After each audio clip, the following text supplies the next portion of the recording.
warahmatullahi wabarakatuh. Alhamdulillahirabbil alamin. Wassalatu wassalamu ala asrofil anbiya'i wa ala alihi wa ashabihi wa man tabi'ahum bi ihsanin ila yaumil amma ba'd. Rekan-rekan yang saya hormati dan rekan-rekan yang dimuliakan oleh Allah Subhanahu wa taala, pada kesempatan kali ini saya ingin sedikit sharing bagaimana caranya kita menjadi insan ulil albab pelestari lingkungan. Rekan-rekan yang saya hormati, apa itu insan ulil albab? Ulil albab itu terdiri dari dua buah kata. Yang pertama adalah yang artinya mempunyai, dan albab yang sebagian besar di Al-Quran diartikan sebagai akal. Jadi, apa itu insan ulil albab? Insan ulil albab berarti mempunyai sebuah arti bahwa kita adalah seorang sebagai hamba ciptaan Allah Subhanahu wa taala yang mempunyai akal, atau orang yang mempunyai akal. Jadi kita terlebih dahulu memahami apa itu insan ulil albab. Berarti kita sebagai hamba ciptaan Allah Subhanahu wa taala diberikan sebuah fitrah yang bernama akal, di mana akal ini tidak diberikan kepada makhluk ciptaan Allah yang lainnya. Jadi iblis, hewan, binatang, mereka tidak mempunyai akal. Hanya manusialah yang mempunyai akal. Dengan ini, apa yang kita harapkan, apa yang bisa kita lakukan sebagai makhluk ciptaan Allah yang mempunyai akal, rekan-rekan semuanya, berawal dari sebuah akal, kita mempunyai dua macam hubungan. Yang pertama adalah hubungan secara vertikal, yaitu hablum minallah, hubungan dengan Allah, di mana kita beribadah kepada Beliau, di mana kita berzikir. Dan hubungan yang lain adalah hubungan secara horizontal atau hablum minanas, hubungan dengan sesama makhluk ciptaan Allah, baik itu hewan, tumbuhan, ataupun lingkungan sekitar kita. Dengan akal tersebut, sebagai insan ulil albab, kita bisa mendaya gunakan akal untuk berpikir bagaimana caranya kita bisa berhubungan dengan sebaik-baiknya pada setiap ciptaan Allah Subhanahu wa taala. Jauh sebelum bumi alam ini diciptakan, Allah Subhanahu wa taala sudah meriwayatkan dalam Quran surat Ar-Rum ayat 41 yang berbunyi Bismillahirrahmanirrahim, Dhaharal fasadu fil bari wal bahri bima kasabat aidin nasi liyudhiqahum ba'dalladzi amilu la'allahum yarji'un. Corruption has spread on land and sea as a result of what people's hands have done, so that Allah may cause them to taste the consequence of some of their deeds, and perhaps they might return to the right path. Jadi, jauh sebelum Allah menciptakan alam semesta ini beserta makhluk-makhluk ciptaannya, Allah sudah menyebutkan bahwa akan ada kerusakan yang nampak jelas di muka bumi, di lautan, akibat manusia, akibat tingkah laku manusia. Sehingga dalam surat Ar-Rum ayat 41 ini biasa disebut kiamat antropogenik. Apa itu antropogenik? Yaitu kiamat kecil yang disebabkan oleh berbagai kegiatan ataupun aktivitas manusia yang ada di bumi. Dan di dalam surat ini pula Allah juga menyebutkan bahwa manusia pasti akan merasakan konsekuensi apa yang telah mereka lakukan terhadap lingkungan, terhadap ciptaan Allah. Dengan diharapkan mereka sadar, manusia sadar, dan kembali ke jalan yang benar, jalan sesuai dengan tuntunan dari Allah Subhanahu wa Ta'ala. Jadi rekan-rekan yang dirahmati oleh Allah, sebelum kita bisa melestarikan lingkungan, kita harus terlebih dahulu meresapi peran kita sebagai insan ulil albab.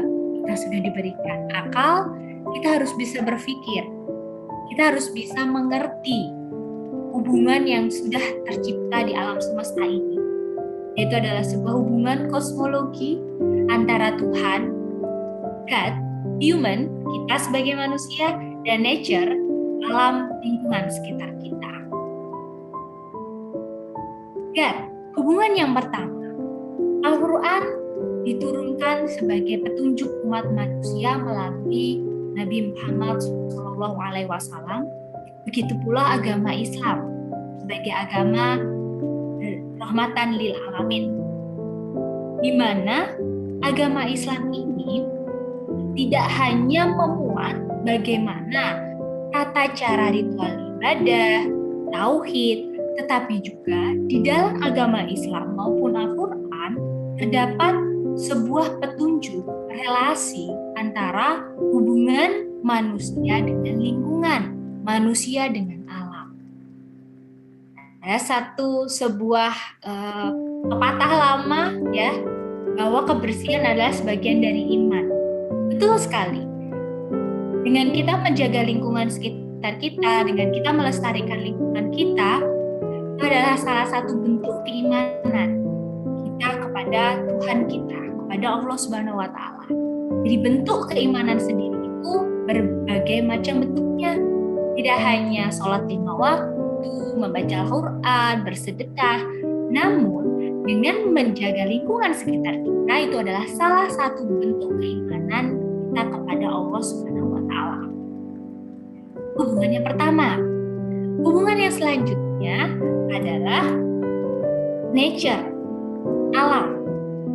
Dalam kitab Matsnawi, gubahan dari Maulana Jalaluddin Rumi menjelaskan bahwa alam dan manusia itu tercipta dari entitas yang sama.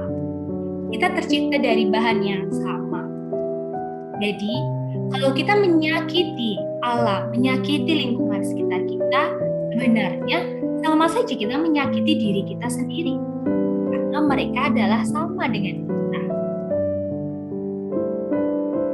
Kemudian, alam itu juga merupakan sebuah manifestasi wujud Tuhan, sebuah perwujudan Tuhan. Bagaimana Tuhan, Allah itu ingin dikenal dari salah satu ciptaan beliau, yaitu alam dan lingkungan sekitar kita. Dan ada sebuah hadis qudsi yang sangat terkenal, di mana ada sebuah percakapan ya antara Nabi Daud dengan Tuhan. Nabi Daud pun bertanya, "Wahai Tuhan, mengapa Engkau ciptakan alam semesta ini?" Tuhan pun menjawab, "Aku adalah harta karun yang tersembunyi. Aku ingin dikenal, maka aku ciptakan alam ini agar aku lebih dikenal." Jadi, dengan bekal kita akal, seharusnya kita bisa berpikir bahwa di sekitar kita, alam kita, lingkungan kita, itu adalah tak lain atas kebesaran Allah Subhanahu wa Ta'ala. Bagaimana caranya kita mengenal? Kita gunakan akal kita sebagai insan ulil albab. Seperti itu. Selain insan ulil albab, kita juga sebagai makhluk ciptaan Allah Subhanahu wa Ta'ala mempunyai kedudukan sebagai khalifatul fil ard, pemimpin di muka bumi. Pemimpin di sini kita bisa sesuaikan dengan perannya masing-masing. Jika dalam konteks ini kita bisa berperan memberikan sumbangsih kita terhadap lingkungan hidup. Kita sebagai pemimpin di bidang pelestari lingkungan hidup. Kembali lagi ke insan ulil albab. Jadi dengan akal kita yang tidak dimiliki oleh makhluk ciptaan lain, kita bisa mendaya gunakan akal. Kita bisa menggunakan akal kita untuk melestarikan lingkungan hidup. Kita gunakan pengetahuan kita untuk membuat metode alat teknologi yang itu melestarikan lingkungan hidup dan bukan merusak lingkungan. Kita lah, sekali lagi kita insan ulil albab sebagai engine of growth di Jalul Hot, di mana kita adalah masa depan bumi. Kita adalah masa depan sekitar kita, lingkungan sekitar kita. Anak muda yang seharusnya aktif, kritis, berpikir visioner ke depan, menggunakan akal kita untuk melestarikan lingkungan. Dengan kita memahami hubungan antara kita, Tuhan, dan alam, kita bisa mulai dari sekarang memberikan suatu sumbangsi yang konkret. Misalkan dari gerakan yang sangat kecil seperti memilah sampah dari sumber di rumah kita masing-masing, menghemat air, menghemat energi, menggunakan transportasi umum, dan lain-lain. Bukannya itu percuma. Tidak ada yang percuma di hidup ini. Semua pasti akan memberikan hikmahnya tersendiri. Dari gerakan kecil tadi, kita pastikan bahwa bisa istiqomah, bisa persisten kita melakukan gerakan-gerakan kecil terhadap lingkungan tersebut. Dan yang pasti kita bisa menerapkan yang namanya etika ekosentris. Apa itu? Jadi kita mempunyai sebuah etika bahwa kita akan memperlakukan alam, lingkungan di sekitar kita adalah sebagai subjek, bukan sebagai objek yang dieksploitasi atau digunakan semena-mena atau secara berlebih-lebihan. Jadi dengan kita beretika, kita mempunyai etiket, memperlakukan alam di sekitar kita sama seperti kita memperlakukan seperti manusia, kita bisa mulai melestarikan lingkungan dari gerakan-gerakan yang paling kecil di sekitar lingkungan kita. Dari gerakan tersebut, kita akan bisa menciptakan sebuah eko-spiritual di mana kita bisa menerapkan nilai-nilai Islam, nilai-nilai kebaikan dalam melestarikan lingkungan. Dengan gerakan kecil tersebut yang kita lakukan secara istiqomah, secara terus-menerus, dan gerakan-gerakan kecil tersebut akan menjadi sebuah gerakan besar, yaitu gerakan kembali ke alam atau resakralisasi alam, di mana kita percaya bahwa dengan menjaga alam, maka alam akan menjaga kita. Karena sekali lagi, alam adalah satu penciptaan yang identitasnya sama dengan kita.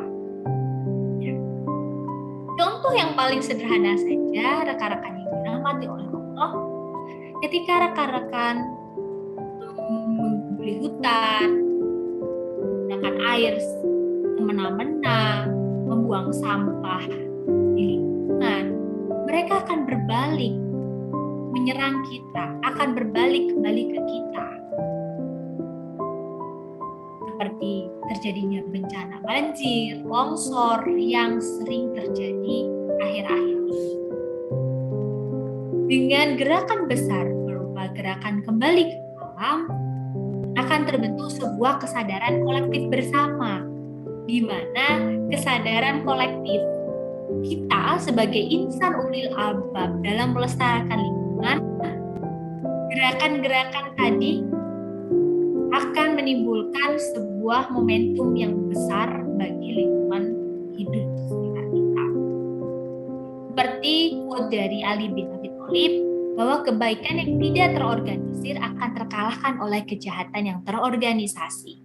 Sehingga gerakan-gerakan kecil yang kita organisir dengan sebaik-baiknya, kita niatkan untuk kebaikan diri kita sendiri, lingkungan kita, itu akan mendatangkan sebuah maslahat bagi umat manusia. Jadi ketika Muslim itu berpikir sebuah solusi dapat ditemukan hanya dalam tindakan di luar diri. Padahal itu sama saja dengan Anda mencoba memperbaiki lingkungan tanpa memperbaiki diri sendiri. Oleh karena itu, rekan-rekan semuanya yang dirahmati oleh Allah, di sini saya dan kita semua sama-sama masih belajar sebagai insan ulil albab, di mana kita dibekali oleh akal yang sangat luar biasa. Sebelum kita mencoba memperbaiki lingkungan, perbaikilah diri kita sendiri. Sehingga dengan kita mengetahui dan meningkatkan kemampuan diri, mendayagunakan akal, kita semua bisa saling bekerja sama untuk melestarikan lingkungan hidup demi kemaslahatan umat, demi masa depan generasi bangsa kita. Terima kasih. Wassalamualaikum warahmatullahi wabarakatuh.